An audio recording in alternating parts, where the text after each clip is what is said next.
여러분 잘 알고 있는 색색쥐베리가 쓴 어린 왕자에 대해서 한 번쯤은 다 읽어보셨을 거라고 생각합니다. 어린 왕자가 여우에게 묻습니다. 세상에서 가장 어려운 일이 뭔지 아니? 그러자 여우가 이렇게 대답합니다. 글쎄요, 돈 버는 일, 밥 먹는 일. 어린 왕자가 다시 이야기합니다. 세상에서 가장 어려운 일은 사람이 사람의 마음을 얻는 일이란다. 각각의 얼굴만큼 다양한 각색의 마음을 순간에도 수만 가지의 생각이 떠오르는데 그 바람 같은 마음이 머물게 한다는 것은 정말 어려운 거란다. 우리가 살면서 인간관계의 핵심은 어떻게 하면 내가 저 사람의 마음을 얻을 수 있는가가 아마 가장 문제 중에 하나일 거라고 생각합니다. 상대방의 마음을 얻는 것, 그것이 우리가 살아가는 인간관계를 맺으면서 늘 고민하는 것을 보면 우리가 잘 알고 있습니다. 사람들은 그 사랑하는 사랑의 마음을 얻기 위해 굉장히 고민을 하고 또 고민을 합니다. 그리고 노력도 합니다. 부부가 잘 사는 비결도 다른 데 있지는 않는 것 같습니다. 남편은 아내의 마음을 얻어야 되고 아내 또한 남편의 마음을 얻을 수 있으면 그 부부는, 그 가정은 참 행복합니다. 그리고 치열한 직장 생활에서도 상사와 동료들의 그 마음을 얻기 위해 우린 또한 노력을 합니다. 마음을 얻기 위한 노력은 이렇듯 눈에 보이는 관계에서만이 아니라는 것입니다. 기업들이 매체를 통하여서 광고를 내는 이유도 다 여기에 있습니다. 자신들이 광고하고 싶은 것들, 또한 제품을 소개하고 자기의 회사를 광고하는 것은 사람들의 마음을 얻기 위한 것입니다. 오늘 우리가 광림절 네 번째 주일을 보내고 있습니다. 하나님은 왜 인간의 모습으로 이 땅에 오셨을까요? 여러 가지 대답이 있겠지만 오늘은 이렇게 이야기해 보려고 합니다. 바로 인간의 마음을 얻기 위해서라고 말합니다. 인간에게 하나님의 뜻을 알려주고 우리와 인격적인 만남을 가지시기 위해서 이 땅에 오셨다는 것입니다. 내가 너희들이 내 마음을 알아줬으면 좋겠다. 나도 너희들의 마음을 알기 원하고 받기 원한다. 이 하나님의 마음, 이렇게 이야기하고 싶으셔서 우리와 같은 모습으로 이 땅에 오신 것입니다. 그런데 인간은 어떻죠? 자꾸만 그 하나님의 마음을 모르고 그 하나님의 마음에서 떠나가려고 합니다. 창세기부터 그랬습니다. 우리가 잘 알고 있듯이 창세기부터 보고 끝까지 그 구약의 모든 내용들, 그리고 신약을 보면은 그런 인간관계와 하나님과의 관계가 다 드러납니다. 하나님의 뜻을 박차고 나갔습니다. 하나님과 상관없이 내 뜻대로 내 욕심대로 살기를 원했던 것입니다. 결국 이것이 나 혼자서도 살 수 있어. 이제 하나님의 도움 없이 나 혼자 해낼 수 있어 라고 선언하는 것이 우리 인간의 관계의 그 인간 죄악의 역사가 시작되고 지금까지 이루어지고 있는 것입니다. 우리가 잘 알고 있는 예수님의 비유 속에서도 탕자의 이야기가 마찬가지입니다. 아버지, 내가 재산만 주시면은 나는 이제 당신과 이제 아들과 아버지의 역할은 끝났습니다. 당신의 역할은 이제 끝난 것입니다. 이제 당신 없어도 나 혼자 인생을 멋지게 꾸려나갈 수 있습니다. 그 아들의 모습을 보면서 그 아버지는, 아들아, 그래도 너가 이렇게까지는 아니었는데, 이렇게 철부지까지는 아니었는데 나쁜 아이가 아니지 않느냐, 돌아오나, 언제든 돌아오라 라고 하고 있는 모습을 우리는 그 말씀을 통해서 느낄 수가 있습니다. 그런데 우리가 잘 알고 있듯이 탕자는 돌아오지 않습니다. 그저 아버지가 없는 것이 즐겁고 행복합니다. 아버지의 잔소리도 없고 간섭이 없어서 너무나도 좋습니다. 모든 것이 뜻대로 될 줄 알고 자기의 인생이 승승장구할 줄만 알았습니다. 그러나 우리가 잘 알고 있듯이 그 즐거움은 오래가지 못합니다. 한순간이었고 인생이 별것 아니라는 것을 깨닫게 됩니다. 자기가 가졌던 모든 것이 사라졌을 때, 자기가 가지고 있던 내 주변에 나를 그렇게 좋아했고 따랐던 사람들이 내가 아무것도 없게 되자 다 떠나갔을 때, 찬란할 줄만 알았던 내 인생의 허무함을 경험했을 때 비로소 아버지의 집을 기억하게 된다는 것입니다. 아버지는 한순간도 그 탕자를 잊어버린 적이 없습니다. 아들이 떠나는 그 순간부터 아들이 돌아오기만을 매일매일 기다립니다. 그저 기다리는 것밖에는 할 수 있는 것이 없기 때문입니다.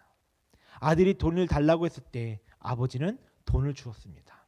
아들이 집을 나간다고 했을 때 그 아들을 잡지 않았습니다. 왜 그랬을까요? 아버지의 마음에 아들을 사랑하는 마음이 없어서 그랬을까요? 아니라는 것입니다.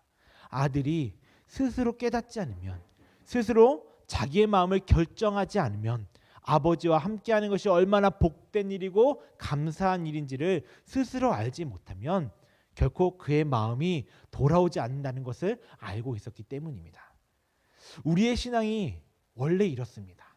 스스로 잘난다고 했을 때, 잘났다고 생각했을 때 하나님이 더 이상 내 인생 가운데 필요가 없게 된다고 생각을 하게 됩니다. 인생이 끝나지 않을 것처럼 생각되는 그 젊은 시절에 하나님이 필요 없게 된다고 생각합니다. 하지만 젊든 나이가 먹어서든 여러 가지의 경험들, 일들을 통해서 그 겪은 인생 가운데서 깊이를 알게 되면 하나님이 필요하게 됩니다. 하나님을 다시 찾게 됩니다. 인생의 높고 낮음, 그 인생의 한계를 우리가 스스로 알게 되면 내 아버지, 하나님 아버지가 필요하다는 사실을 깨닫고 돌아온 탕자처럼 우리는 하나님께로 다시 돌아오게 되는 것입니다. 오늘 우리가 본문을 보면 스스로 돌아오지 않는 아들을 위해 하나님께서 직접 움직이기 시작하시는 것을 우리가 알 수가 있습니다. 집 나간 아들이 돼지가 먹는 쥐염나무 열매를 통하여 자신의 입을 갖다 댈 만큼 낮아졌던 것처럼 그 이스라엘 백성들도 낮아졌습니다. 정치적으로나 경제적으로나 사회적으로나 너무나도 피폐해졌고 너무나도 낮아버렸습니다. 거대한 제국에 억눌린 채 살아가고 있었습니다. 우리가 잘 알고 있듯이 이스라엘 백성의 역사는 종살이의 역사와 같습니다. 잠깐 주인이 된 것처럼, 땅의 주인이 된 것처럼 생각했지만 또 시간이 지나 또한 종소리가 되었습니다. 애굽의 종업으로 살았습니다. 또한 아수르의 침략으로 북이스라엘이 멸망하고 또한 바벨론에 의해서 남유다가 멸망했습니다. 남은 백성들은 바벨론으로 끌려가 포로로 생활했고 종으로 살았습니다. 후에 우리가 느헤미야 통해서도 얘기를 들었듯이, 말씀 통해서 들었듯이 귀환하지만 그것이 오래 가지 못합니다. 다시 거대한 로마 제국에 의해서 또한 멸망당하고 억압받게 됩니다. 그 세월들이 너무나도 깁니다. 하나님은 이 오랜 고통의 세월들을 지내온 이스라엘들 계속적으로 보고 계십니다. 이제 새로운 구원의 역사를 시작할 때가 왔다고 여기신 것입니다. 그래서 이 땅에 예수 그리스도를, 당신의 아들을 이 땅 가운데 보내신 것입니다. 이스라엘은 우리의 모형과도 너무나도 우리의 모습과도 닮아 있습니다. 이스라엘은 별 볼 일 없는 작은 민족입니다. 하나님은 그런 그들을 택하셨습니다. 자기 뜻대로 자기들 마음대로 하나님 없이 살아가려고 하는 그들을 끝까지 택하시고 끝까지 사랑하셨습니다. 내가 너희들의 하나님이 될 것이다. 너희들은 내 백성이 될 것이다. 하나님께서 약속하셨습니다. 이스라엘은 하나님이 내 백성, 내 사랑이라고 이야기해 주신 만큼 사랑받는 자들이었습니다. 그래서 사랑의 모형이기도 합니다. 그런데 어떻습니까? 그 사랑이 오래 갔습니까? 그렇게 큰 사랑을 받으면서도 하나님을 자주 매번 반복적으로 거역합니다. 자주 배반까지 합니다. 그래서 이스라엘은 하나님을 대적하는 모형이기도 합니다. 이처럼 큰 사랑을 받으면서도 하나님을 거부하는 그 모습이 우리들의 신앙의 모습과 너무나도 닮아있지는 않습니까? 내가 필요할 때 하나님께서 응답해 주시면 너무나도 하나님을 사랑하고, 또한 그 사랑을 받았고 나서 시간이 지나면 또 하나님을 대적하고 또 하나님께서 내게 순종하라는 것을 듣지 않는 우리의 모습, 너무나도 닮아있지는 않습니까? 이제 하나님이 하나님의 역사를 새롭게 시작하시려고 말씀을 시작하십니다. 그 일을 위해 하나님이 필요로 하시는 것은 돈, 능력, 세상의 권력도 아니었습니다. 만약에 그것이 필요했으면은 왕의 자녀로, 그리고 돈이 많은 부자의 자녀로, 그리고 권력이 필요했으면은 정치인이나 왕의 자녀로 태어났어야 되는 것입니다. 그러나 하나님은 그렇지 않으셨습니다. 하나님의 마음을 아는 사람, 하나님은 그런 사람이 필요했습니다. 약속을 기다리는 사람, 하나님의 뜻에 마음을 열고 기다릴 줄 아는 사람을 필요로 하셨습니다. 그것이 오늘 우리가 읽은 마태복음 1장에 나오는 그 예수님의 아버지 어머니인 바로 요셉과 마리아입니다. 하나님께서 이 요셉과 마리아에게 찾아와 주셨습니다. 그 두 사람이 부자이고 돈이 많고 똑똑하고 그리고 가문 되도록 엄청난 가문이어서가 아니었습니다. 두 사람은 특별한 사람들이 아니었습니다. 보통 인물들이었고 어찌 보면 보통 인물들보다 더 낮은 인물들이었습니다. 가난한 사람들이었습니다. 자기 아내가 아이를 낳는데 집이 없어서 돈이 없어서 아니 여간방 하나 구할 수가 없어서 마구간에 들어간 남자가 어디에 있습니까? 자칫하면은 아기를 출산하더라도 그 병균에 의해서 금방 죽을 수도 있는 일이 발생할 수도 있는데 그 마구간에 들여보냅니다. 그만큼 가진 것이 없다는 이야기일 수도 있습니다. 그러나 그들에게는 엄청난 충격을 이겨낼 수 있는 강한 정신력과 영적인 건강함이 있었습니다. 마리아는 천사로부터 너희가 임신하리라, 처녀가 임신하리라 라는 충격적인 말을 듣고 처음에 거절을 합니다. 그러나 그것이 하나님의 계획과 하나님의 약속이며 성령으로 임한다는 것을 말해 특별한 말씀을 받을 준비를 합니다. 요셉 또한 마찬가지였습니다. 약혼한 여자가 자기와는 상관없이 아이를 낳게 되는 것입니다. 그 이야기에 처음 얼마나 놀랐을까요? 파혼, 지금은 결혼을 했어도 이혼하는 시대가 되어버렸습니다. 그리고 그녀와 더 이상 만나서는 안 되겠다고 생각하지 한 요셉입니다. 그런데 하나님이 보내신 그 천사의 음성을 듣게 되었을 때 요셉은 마음으로부터 그 말씀에 그 일에 순종을 하게 됩니다. 돌에 맞아 죽을 수도 있게 됩니다. 그럼에도 불구하고 순종을 하게 되는 것입니다. 하나님은 바로 이런 믿음의 사람들을 사용하시는 것입니다. 부자이거나 똑똑하거나 그리고 뭔가 높은 자리에 있는 사람을 원하시는 것이 아니라 하나님의 말씀에 순종하는 사람, 그리고 하나님의 약속을 기다리는 사람들에게, 믿음 있는 사람들에게 사용을 하시기 원하신다는 것입니다. 그렇다면 이 믿음의 사람들을 통해서 우리에게 보여주시려고 했던 그 하나님의 소원은 무엇일까요? 그것은 바로 우리의 마음, 우리 인간들의 마음을 얻고 싶어 하시는 일이었다는 것입니다. 하나님은 우리들과 사귀기를 원하셨습니다. 하나님이 이 땅에 오신 것은 우리를 지배하고 억누르고 그 로마 제국에서부터 해방시키려고 하는 그런 것이 아니라, 또한 너희들의 죄를 벌하려고 오는 것이 아니라 인간이 얼마나 사랑스럽고 얼마나 하나님의 자녀로서 소중한 존재인지를 알려주고 싶어서 오신 것이라는 것입니다. 사랑하는 여러분, 연애를 해보신 경험들이 다 있으시거나 아니면은 누군가를 좋아해 보시거나 짝사랑해 보신 분들이 다 있을 거라고 생각합니다. 사랑하는 사람을 만나면 어떻죠? 가슴이 쿵쾅쿵쾅 뜹니다. 같은 곳에 있는 것이 좋고, 화려하거나 좋은 곳에 가지 않아도 그냥 분식집에 가고 떡볶이 하나를 시켜 먹어도 너무나도 이 순간들이 행복하고 즐겁기도 합니다. 그리고 그렇게 하루 종일 붙어 있다가도 헤어지게 되면은 또 금방 보고 싶어 합니다. 그래서 함께 있기 위해서 결혼을 하는 것입니다. 결혼식 날 사랑하는 신부가 너무 예뻐서 좋아서 보고 또 보던 그 마음, 바로 그 마음 중에 하나가 다 저의 마음과도 같았습니다. 저는 성경을 읽다가 하나님이 나를 사랑하신다는 표현이 말씀을 읽을 때 너무나도 실감되는 경우가 있었습니다. 참 하나님이 나를 사랑하시는구나. 또한 기도하는 가운데 내가 하나님께 이런 죄송스러운 마음, 회개하는 마음을 주시는데 기도를 하는데 하나님은 오히려 나에게 사랑하는 마음을 주시는구나. 그럴 때마다 울컥울컥하고 실감날 때가 참 많습니다. 내가 하나님께 이렇게 소중한 존재인가? 나 같은 죄인이, 나 같은 죄를 이렇게 매일같이 짓는 사람이 하나님께서 왜 이렇게 소중하게 여기시지?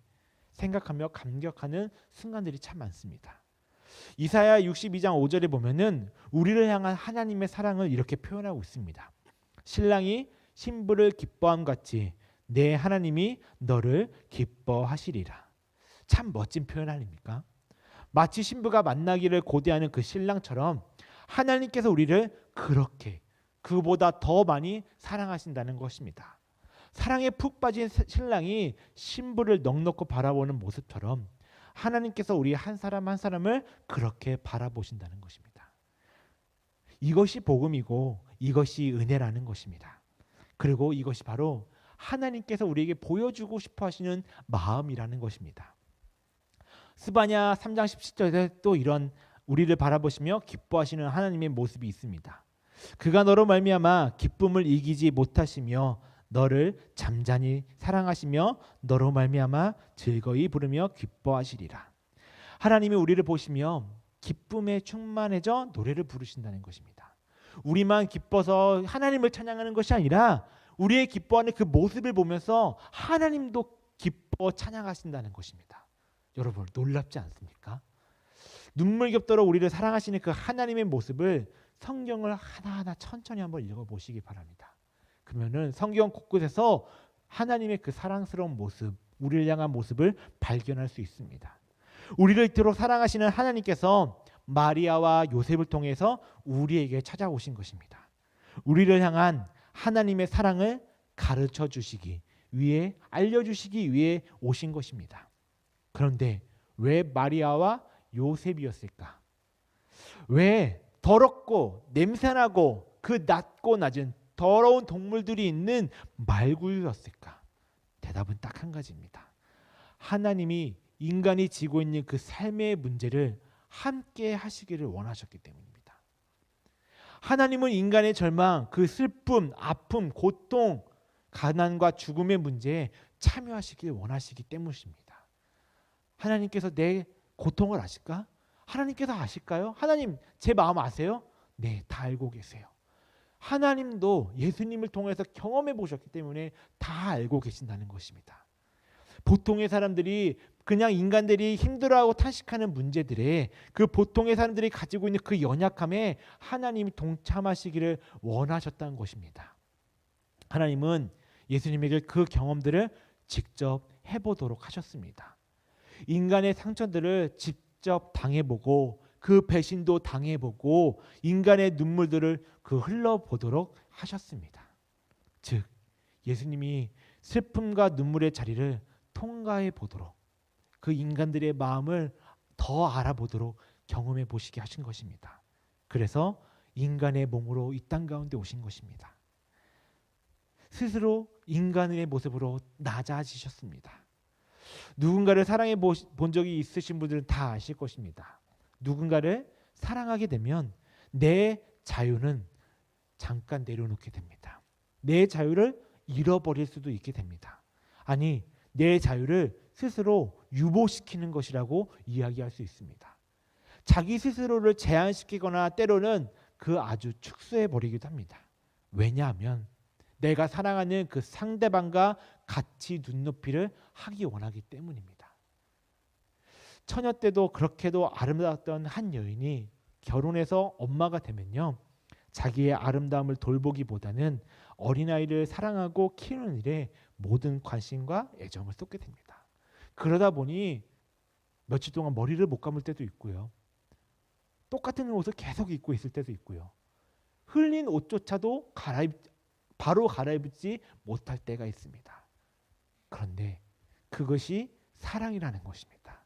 이 내 자녀를 위한 그 어머니의 사랑이라는 것입니다. 그리고 그 사랑 때문에 지금 우리가 지금 이 자리에 존재할 수 있는 것입니다.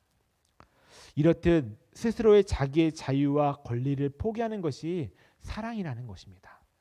내 자유와 내 권리를 내세우는 것은 사랑이 아니라는 것입니다. 내가 낮아지는 대신 상대방은 높아지기를 원하는 것, 이것이 사랑의 진짜 속성이라는 것입니다. 여러분, 하나님이 어떤 분이십니까? 여러분들이 알고 있는 하나님은 어떤 분이십니까? 하늘의 그 하늘이라도 하나님을 담아낼 수 없다고 솔로몬은 고백하고 있습니다. 다윗도 그 하나님의 높음을 시편의 말씀을 통하면 우리가 자주 노래하는 것을 알 수가 있습니다.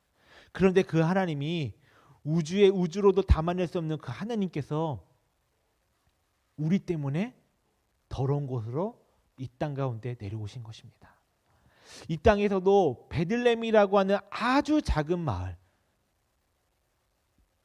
그 땅 가운데서도 사람들이 인정하지 않는 그 땅 가운데로 내려오셨습니다.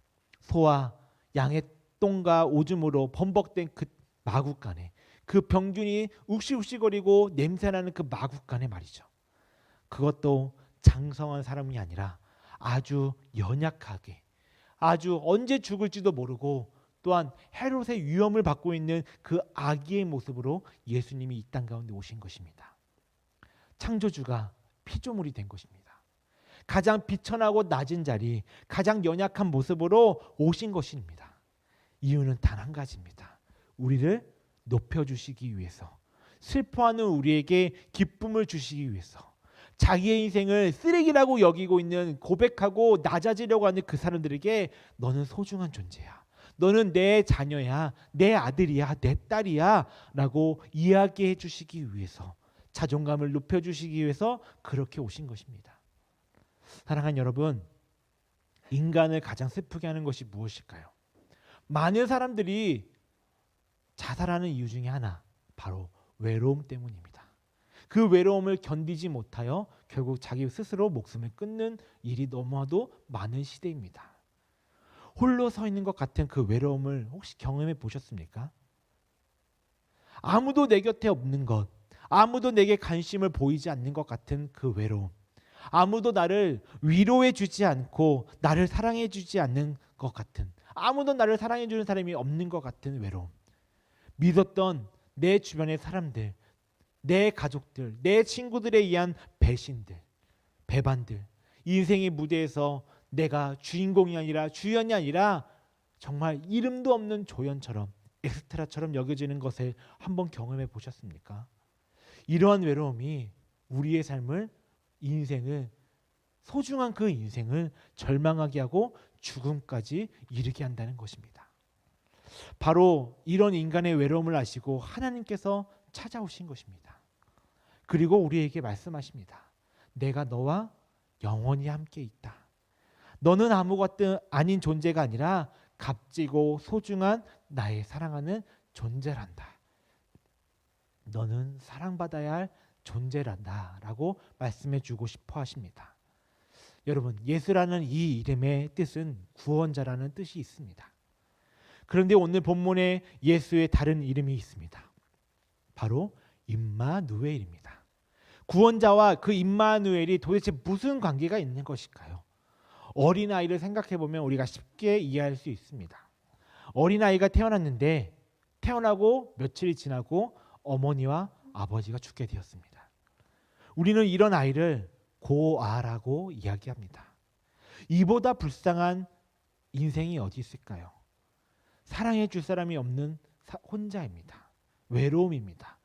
그것은 어린아이에게 그 평생 살아갈 인생 가운데 파멸과 같은 삶이 시작된 것입니다. 하지만 그 어린아이 옆에 어머니가 있고 아버지가 있으면 그것은 그 어린아이에게 구원이고 생명이고 은혜이고 축복이라는 것입니다. 우리도 마찬가지입니다. 하나님이 없으면, 우리의 인생 가운데 하나님이 없으면 승승장구하는 것처럼 보이고 내가 높아지는 것 같고 잘 되는 것처럼 살아갈 수 있지만 결국 끝에는 하나님이 없는 것은 내 인생의 파멸이고 심판이라는 것입니다. 하지만 우리의 하나님이 우리와 함께 계시면 우리에게 그것이 생명이고 구원의 기쁜 소식이라는 것을 기억하시길 바랍니다. 우리는 예수님의 이름을 매일매일 매 순간순간마다 불러야 합니다. 그 이름을 불러야 우리가 살 수 있습니다. 그분이 하나님의 아들이고 우리와 함께 계시는 하나님이시기 때문이라는 것입니다. 하나님은 예수님 안에 계십니다. 그리고 그 하나님은 우리를 위해 이 땅에 오셨고 십자가에 죽으실 정도로 우리 모두 한 사람 한 사람을 사랑하시고 또한 축복해 주십니다. 이것이 우리에게 있어서 복음이라는 것입니다. 찬양팀 준비해 주시기 바랍니다. 임마누엘, 이 임마누엘은 하나님은 언제나 우리와 함께 하신다는 약속입니다. 사랑하는 내 딸아, 사랑하는 내 아들아, 너는 별 볼 일 없는 존재가 아니란다. 너는 너의 인생에 엑스트라가 아니야. 너는 너의 인생의 주인공이란다. 그리고 내게 있어서 가장 소중한 존재란다.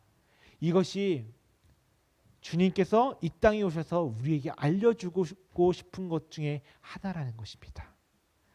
임마누엘은 하나님이 언제나 우리와 함께 하신다는 뜻으로 우리의 마음을 열어두라는 것입니다. 숙인 고개를 이제는 용기를 내려 자신감을 세워 들라는 것입니다. 움츠렸던 그 가슴을 펴고 이제는 주님과 함께 주님의 손을 붙잡고 당당하게 세상을 향해 나아가라는 하나님의 초청입니다. 이것을 위해 하나님께서 예수 그리스도를 이 땅 가운데 보내주셨습니다. 사랑하는 여러분, 예수 그 이름, 우리와 함께 하시는 그 임마누엘의 하나님, 평생 이 예수님과 함께, 그리고 우리와 함께 하시는 그 하나님과 함께 여러분의 인생을 새롭게 열어가시길 바랍니다. 그럴 때 주님께서 우리를 구원해 주신 그 사랑이 우리가 매 순간순간마다 느끼며 경험하며 이 땅 가운데서 하나님의 자녀로 살아갈 수 있게 만들어 줄 것입니다. 그 예수님의 그 어린아이의 손을 붙잡으시기 바랍니다. 그리고 우리를 위해 십자가에 못 박히신 그 피 흘리신 그 손을 꼭 붙잡으시길 바랍니다. 그럴 때 하나님께서 나머지 한편에 우리의 손을 붙잡아 주실 것입니다. 그 인생을 살아가시는 저와 여러분들의 삶이 되기를 주님의 이름으로 축복합니다.